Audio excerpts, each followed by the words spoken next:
Now in a recent video, we challenged ourselves to build a gaming PC for just £100. Now that challenge was reasonably difficult, but I actually love doing it so much that I've decided to challenge myself even further. And in today's video, we're going to be building a PC for just half the price. That's right, we're going to be building a PC for just £50, and I think I've done all right. Now the system we built in our last video cost £100 and it was really difficult to put together, and to be honest I found this one even worse. Of course I did, it's only £50, you can't buy a lot for £50, but I actually did manage to get all the parts ready for a gaming PC for that kind of money. It did take a lot more searching and hunting and bidding, and actually it took quite a while to be able to get these parts, and I think just luck played part of the game because some of this just dropped into my lap for the right price at the right time. It's not easy being able to build a budget PC nowadays, particularly if you've only got a £50 budget, but I think I've done all right. This is the case that we're going to be using. It is a case from a pre-build. I am following the existing rules from the other challenge, so we're not actually allowed to use any pre-built systems, particularly when they're all put together, but we can use parts from them as long as we actually purchase them separately. This is actually a case from a ZooStorm PC, and it didn't cost a lot at all because people actually just throw these things away. I managed to pick this case up reasonably cheap, and to be honest, it was probably because it's obviously spent some of its time outside.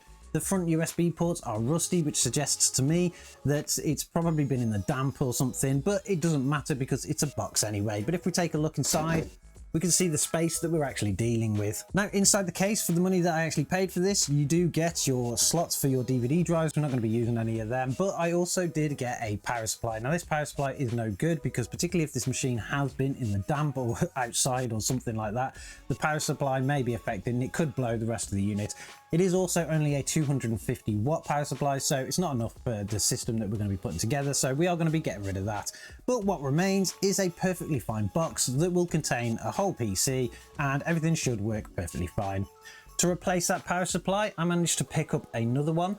The unit that's actually in this system is a 250 watt FSP Group, and I'm replacing it with another FSP Group power supply, but this time it is a black one, and it is a 500 watt power supply. This actually is going to be enough to power everything that we need, and probably more, to be honest, because when we get to the other specs, you'll see it's not the fastest PC in the world, but it also does come with multiple PCI connections, which the other one doesn't, so we can at least get a graphics card in there. And for a gaming PC, we know we do need a graphics card. With the case and power supply sorted out now, I did manage to pick up an SSD. This is just a 120 Western Digital drive. 120 gigabytes is not a lot of space, but when you're dealing with a budget this low, and we'll go through the full price list in a minute, you don't have much of a choice. It is enough to install Windows and a few older games, so that's exactly what we're going to be using, and it at least gets the system up and running. When it comes to the platform, I think we've actually done better than our previous system, which is phenomenal considering that this cost half the price.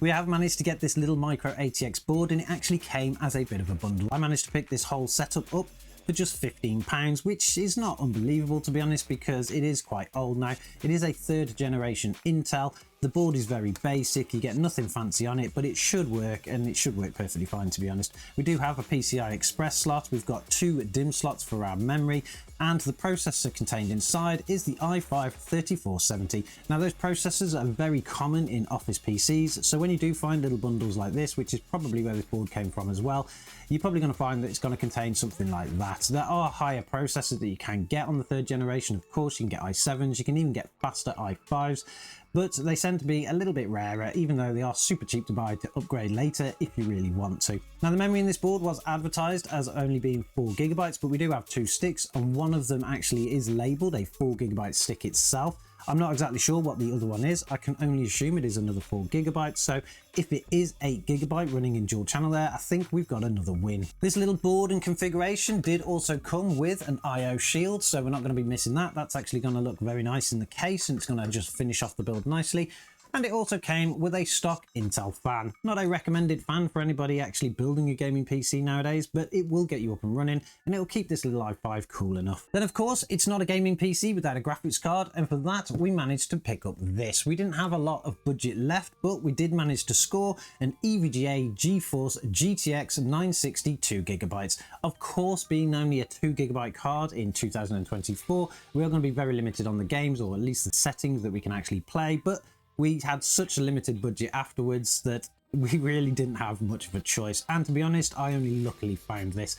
Generally, they do go for a little bit more than what I actually picked it up for, but this one I actually only paid around £20 for. Now that we've got all of the configuration here, I'm pretty sure there are people out there that actually use something just like this. It did only cost £50 to put all of this together. As long as it all works, I would think we've actually got a bit of a win here. But let's have a rundown of the parts that we've actually got. For the CPU, of course, we've got the i5-3470. The motherboard is a Gigabyte H61M-DS2, and for the memory we have 2 sticks of what we think is 4 GB, making a total of 8 GB, and that memory is a little bit random, so I'm not 100% sure how well that will run, but all in all that came to a total of just £15. The SSD is a Western Digital Green 120GB SSD.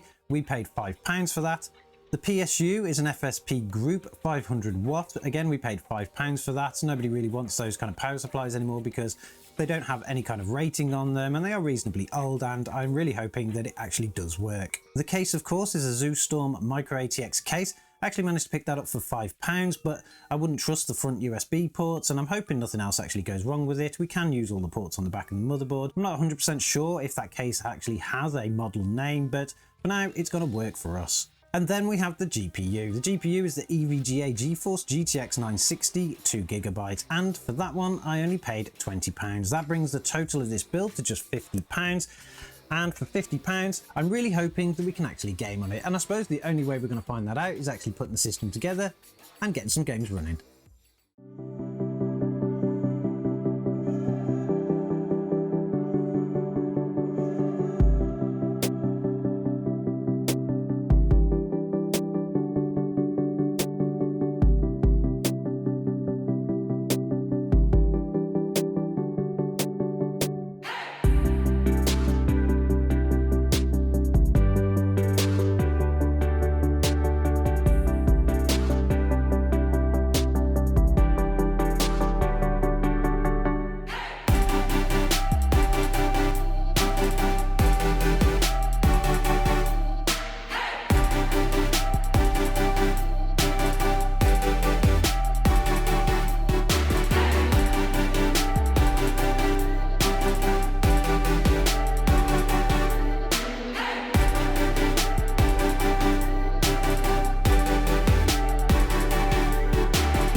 Okay, so we've got the system built and it isn't the prettiest system out there, but then again, we don't have any glass panel. We can just simply drop on the side and you can't see anything. It actually went together pretty well. This is such a simple system to actually put together because there's literally 1, 2, 3, 4 components, which is a total of something like 10 screws that you need to remove or add. So it's actually really easy to build something like this. But does the system actually work? Everything is plugged in, and if we just hit the power button on the top here, we should see something on the screen in a second. We do have some fans spinning up. We got the graphics card spinning up. We got the CPU processor cooler actually spinning up. It's a little bit loud, but then what do you expect for an Intel stock? We do have a monitor signal, and there we have it. We actually have a picture. This motherboard has actually got to, well, it's a bit of a warning screen at the moment saying there's no bootable devices. So hopefully that SSD does work and it just doesn't have an operating system on it. So what we'll do is we'll drop into the BIOS, we'll get an operating system installed, get some games on there, and we'll see what it can actually play. So we've got Windows installed on this, and it just proves that the SSD does work. The operating system that we've got running is Windows 10 Professional, and it's a little bit of a note whenever building a second-hand system like this. The motherboard actually did already have a license key on it, so we've already got a pre-activated Windows 10 Professional operating system. You do tend to find that with second-hand motherboards nowadays because Windows actually does activate with digital licensing and things like that, and once you install another operating system to the board, it actually finds it again and it activates perfectly fine. So that saves us a little bit extra, particularly when we come to a £50 machine like this. So far, we have actually met all the criteria of the challenge, of the previous challenge anyway. We did build a system out of separate components. There was no mates rates. We managed to get lucky on a lot of it, I will admit. So let's try a couple of games. We've got Doom Eternal actually loaded up now. We'll pop over to the settings and we'll see what it's actually configured to. If we pop over to our video, we are of course going to stick to a 1080p or near 1080p. That's not 1080p there. Let's drop that to native 16:9. So we've got a 1080p resolution. We're going to leave vertical sync turned off. And in our settings, we're going to look at, well, we're currently configured to a high setting. I know that this game will actually complain about VRAM issues because we've only got 2 gigabytes of VRAM. So I'm pretty sure the maximum that we can actually play it on is about low. So of course at the top here, what it's saying is that the VRAM it's trying to use is about 4 gigabytes. We only have 2 gigabytes available, and it's going to give us a big warning and not let us do that. So what I'm going to do is I'm going to actually drop it to low. It's just about going to make it in with that kind of setting, but let's hope that the game doesn't get too destroyed, and let's see what happens and see what our performance is. So we're now in game with those settings. It doesn't look too bad, to be honest. I think you could get away with playing this. It doesn't look terrible. It's not blurry, it's not blocky. There's a little bit of a stutter here and there. We just had a bit of a stutter there. I'm assuming that's going to be the CPU maybe, or maybe the graphics card, because it is pegged at the moment, but it's actually playing fine apart from that one little stutter. We're going to actually just run around for a minute and see what we get. So we're going to climb up here. I'm not sure where we're going. I think we have to go down, to be honest. So let's go down the wall here. We're currently getting an average of 80 frames per second with a 1% low of 57. Of course, that means that the game is more than playable. But I can't remember where we're actually supposed to be going here. So let's climb up this wall. And okay, we're going to jump here. Right, we've found some bad guys to kill. So even with all of this on the screen, we've still got an average of around 78 frames per second with a 1% low of 55. That just means that this game is more than playable on this system. I think you could just get away with it perfectly fine. You're going to have a great time playing this game on this settings. It is a slightly older game now, but I didn't even think we were going to get this far, particularly with this system. This system is much older than this game is, but I think everything is actually going well so far. This is a great experience for a system that literally cost £50. It actually probably cost less than what this game cost when it was new. So, I mean, you can't really complain at that. But of course, here we are playing Doom Eternal on a £50 gaming PC that we managed to string together by luck and many old parts. So I think this is a win for this little system. Now for the next game, we've actually boosted our resolution up to 1440p because if it can actually perform that well in Doom Eternal, I think the next game that we're going to try, it can probably go to 1440p and still get a playable experience. If it can, that's going to be amazing, particularly for just £50 inside the system. But I'm sure we'll see then. The next game that we're going to try is Black Mesa. It is one that lots and lots of people ask me to test now instead of things like Half-Life 2. So let's kickstart that game and see how well we can get that one to play. Now the game is loaded up fine. It takes a little bit to load, to be honest, but we do need to drop to the settings and see what we're configured in. There is one little issue with Black Mesa that I tend to find, and it doesn't matter what hardware we're actually on. Sometimes when you change the video kind of settings, whether it's the resolution or the quality preset, the game actually just crashes back to Windows. It has actually made that setting, so when you reopen it again, it's actually all there, but for some reason it does that. So if it does it on this system, it's not necessarily this one. It kind of does it on all systems. But let's go double check what we have currently got configured. If we go to video, it has automatically kind of gone to a resolution of 1440p, which is great because at least we got into game and we know that it works. The overall quality is set to a high setting. We're going to leave it at that and see if we can actually get 60 FPS. If we can get 60 FPS out of this game in 1440p, I think it's another win for this little £50 system. Now we are currently got an average of 71 frames per second, but the further we go into the level, we are getting a continuous of around 130 FPS. That 1% low isn't really climbing that much, but that's okay. It is more than smooth at 53 frames per second. And to be honest, this game is just looking fantastic. I don't want to go and fight them yet. I'm going to run this way. Can we go for this vent? Yes, we can go for the vent. Going into the vent makes our FPS increase greatly. Obviously, we've got a much smaller area here to render, so we're currently getting an average of 95 frames per second. Not sure where we're supposed to be going. All right, we'll go up this ladder here. We're in a tunnel.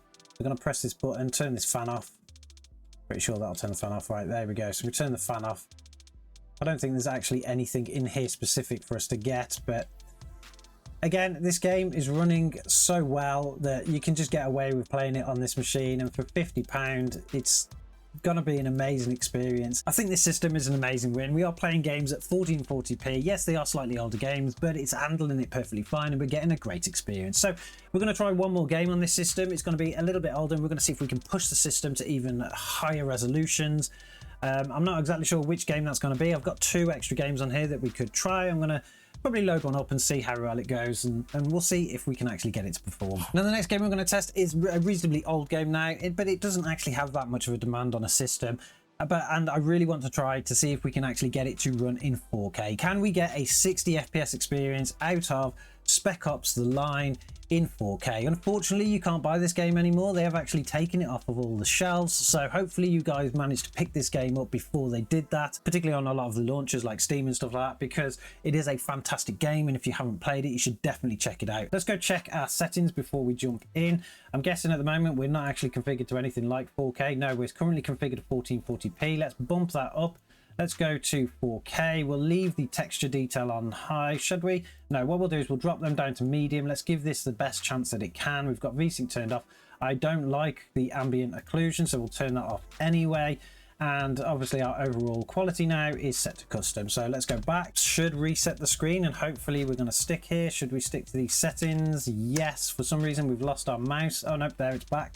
So let's go back and let's load into the game and see what kind of experience we can get. Now in this game we are very much at the beginning of it, so it probably some of the least demanding kind of scenes, but so far it's playing reasonably well. We are in 4K with a medium setting, but we are only getting an average of 38 frames per second. That's not exactly the 60 that we were after, but to be honest, this is much better than the original console version would have been, because that would have been around 30 FPS at 720. We're getting about the same kind of performance, but at 4K. This is absolutely amazing. I think you could probably get away with playing it at this, but we're just going to drop into our settings here. We're going to set it to low. Let's see if we can just boost that performance up just slightly. So we want texture detail. We're going to drop that texture detail to low. I don't care about shadow detail, so let's just set that to there. Let's go back. It's going to do a little bit of a load because it needs to load things up, and we'll go back into the game. So it hasn't really actually affected the performance that much, to be honest. We are now getting an average of 34 frames per second. Probably going to die on this bit now because I haven't played this game with keyboard and mouse, and I'm not exactly sure what all the keys are, but I'm just going to keep pointing and clicking. We're going to point and click, shoot people until everybody stops shooting at us. So far our 1% low is currently at 27, so it's not that much below our average FPS, which means the game's running reasonably smooth, to be honest. I think this is where I'm going to die now because, yeah, so my character died. It's not easy to play at 4K. It's probably because I'm using a keyboard and mouse and I'm used to using a controller on a game like this, but the game does actually play and you can get over 30 FPS, particularly when you're in 4K. That is absolutely amazing for a £50 machine. Maybe we should just check just to see what happens if we do lower that resolution. Can we hit a 60 FPS if we drop to 1440p? Let's go to our graphics settings. Unfortunately we can't change the resolution while we're actually in game, so we're gonna have to quit the game first and then we'll change the resolution and then we'll see what kind of performance we get. Now getting back into the game, if we just go to show you the settings that we've currently got configured, I did actually raise the resolution or drop the resolution to 1440p, but I have raised the actual texture quality and the shadow detail as well. I've left ambient occlusion off because I just don't like it, but everything now is running in high. And if we go back to the game, we can see that we're currently getting an average of 65 FPS with a 1% low of 57. That means that the game is going to run beautifully smooth and you're going to get a great experience out of it. And to be honest, at 1440p, which is probably 4 times the resolution that this game probably originally was actually put in on something like the Xbox 360, it just looks absolutely amazing. I can't believe that we can get such a good experience out of a £50 machine that we kind of hand cranked together from Look.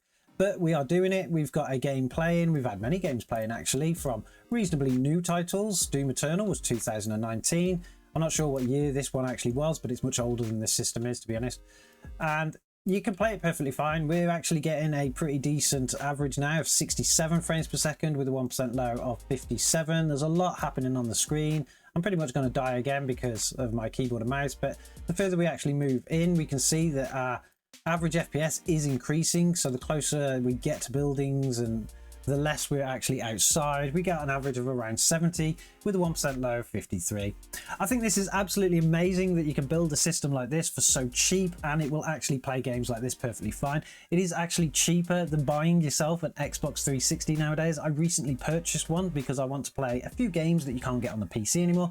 I'm sure at some point you guys will see it on the channel, and I had to pay £50 for that Xbox 360, plus I have to pay extra for the games. So you could either buy an Xbox 360 or you could build a system just like this and play the same games but in a lot higher resolution with a lot higher textures, and you can just have a great experience. Let me know in the comments below what you think of this system. Did we do a good job of putting a £50 system together? I do love doing these kinds of challenges. I love to challenge myself to see if I can do it. I haven't been able to do it for such a long time, but recently I seem to have just landed on some luck and built some fantastic things. I'm sure at some point we are going to be looking at the GTX 962GB on its own. Let's see what it can actually produce if you put it with a better system. So we'll put it on our benching rig and see what it can do. Make sure you subscribe if you want to go and watch that video, because we do love catching up with these older graphics cards and seeing what they can do or what they can really do in 2024.